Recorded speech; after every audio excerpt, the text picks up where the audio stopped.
किसी भी व्यक्ति के पास जो चीज़ नहीं होती है, व्यक्ति जो है उसी की लालसा करता है, और जो उसके पास होती है उसकी कदर नहीं करता है। एक सामान्य मानवीय गुण है। एक बार किसी महापुरुष से पूछा गया कि एक पोटली रखी हुई है जिसमें पैसे हैं और दूसरी तरफ पुस्तकें हैं, तो आप क्या लेना पसंद करेंगे? तो उसने कहा पैसे लेना पसंद करेंगे।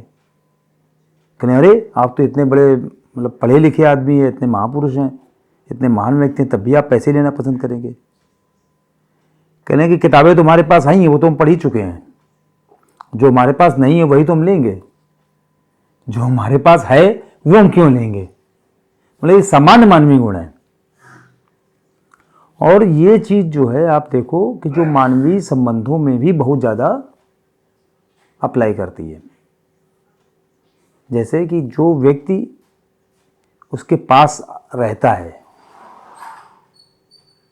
जैसे माँ बाप हैं, भाई बहन हैं, पति पत्नी हैं, इनमें जो व्यक्ति उसके बिल्कुल नज़दीक रह रहा होता है, साथ साथ रह रहा होता है, समय के साथ साथ वो उसकी कदर करना छोड़ देता है। उसकी कमी का एहसास उसको नहीं होता है, उसके गुणों की कदर वो नहीं करता है। और जब किसी भी कारणवश वो व्यक्ति उससे किसी भी तरीके से दूर चला जाता है, चाहे थोड़े ही पीरियड के लिए हो, तो फिर उस व्यक्ति की कमी का एहसास उसको होता है। तो उसको लगता है कि अगर ये होता तो हमारा ये काम बहुत बढ़िया ढंग से हो गया होता। ये चीज़ दोस्ती यारी में भी होती है, मतलब किसी भी तरह के मानवीय संबंधों में ये चीज़ बिल्कुल अप्लाई होती है। और यही चीज़ किसी भी तरह की भौतिकवादी व्यवस्था में भी लागू होती है कि आदमी इसी लालसा में कि हमारे पास ये चीज़ नहीं है, आदमी जो चीज़ उसके पास है उसको इम्पोर्टेंट नहीं देता है इतनी। जैसे जब किसी के पास साइकिल होती है तो उसको स्कूटर की कामना होती है, मोटरसाइकिल की कामना होती है। उसके पास साइकिल तो ही है, उसकी वो कदर नहीं करता है इतनी। लेकिन साइकिल की कदर उससे पूछो जिसके पास साइकिल भी नहीं होती है। इसी तरीके से अगर आप मानव अंगों की बात करो, जिसके हाथ पैर होते हैं उसको अपने हाथ पैर की इतनी कदर नहीं होती है। हाथ पैर की कदर आप उससे पूछो जिसके पास वो नहीं है, जो अपंग होता है, जो अपाहिज होता है। जो दिव्यांग लोग होते हैं जिनके कि पैर नहीं होते हैं, उनसे पूछो कि पैरों की क्या कीमत होती है। इसके आँख नहीं होती, जो अंधा होता है उससे पूछो कि आँख की कदर क्या होती है।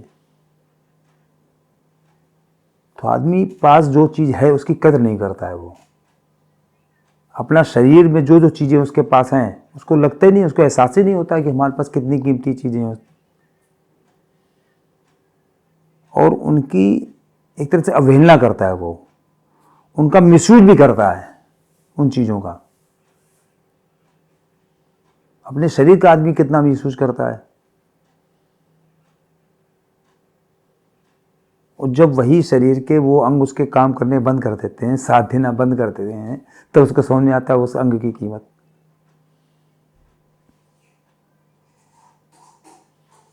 किसी भी कारणवश किसी का अगर हाथ काम करना बंद कर दे तब देखो हाथ की कीमत पता लगती है। आता तो हाथ काम ही कर रहा है हर समय। आंखों में भी यही है, जब तक रोशनी बढ़िया काम कर रही है तो कोई दिक्कत नहीं, जिस दिन रोशनी कम होना चालू होती तब समझ में आता है कि आंख की कीमत क्या है। ये एक मनुष्य का स्वाभाविक गुण है, स्वाभाविक स्वभाव है। और अपने इसी स्वभाव के कारण व्यक्ति जो है कभी कभी फ्रस्ट्रेशन में भी रहता है। वैसे सामान्यतया जिस चीज़ की कमी उसको महसूस होती है उसको पाने के लालसा में आदमी जो है प्रगति करता है, प्रोग्रेस करता है हमेशा, क्योंकि वो आगे से आगे नई चीज़ पाने की हमेशा आकांक्षा करता रहता है, उनके लिए प्रयास करता रहता है। लेकिन कभी कभी ऐसा भी होता है कि उसको अगर वो नहीं पा पाता है, उसकी क्षमता से बाहर की चीज़ होती है वो, तो फिर उसको फ्रस्ट्रेशन भी देती है। तो बस देखना क्या है कि अगर हमारे पास किसी चीज़ की कमी है तो उसके कारण से हम फ्रस्ट्रेट ना हो, उसको पाने के लिए प्रयास करें। किसी भी भौतिकवादी समाज में, किसी भी एक सामान्य समाज में ये एक बिल्कुल अच्छी चीज़ है कि हर चीज़ को आप पाने का प्रयास करें, ऐसे ऐसे अच्छी से अच्छी प्रोग्रेस करें इस कारण से, विशेषकर भौतिक उन्नति जो है, लेकिन उससे आप फ्रस्ट्रेट ना हो। तो अंततः क्या है फिर वही चीज़ कि जो चीज़ पास में है उसकी भी कदर करें, उसका उपयोग करें, सदुपयोग करें, दुरुपयोग ना करें, और जो चीज़ नहीं है उसके पाने के लिए बेहतर से बेहतर प्रयास करें।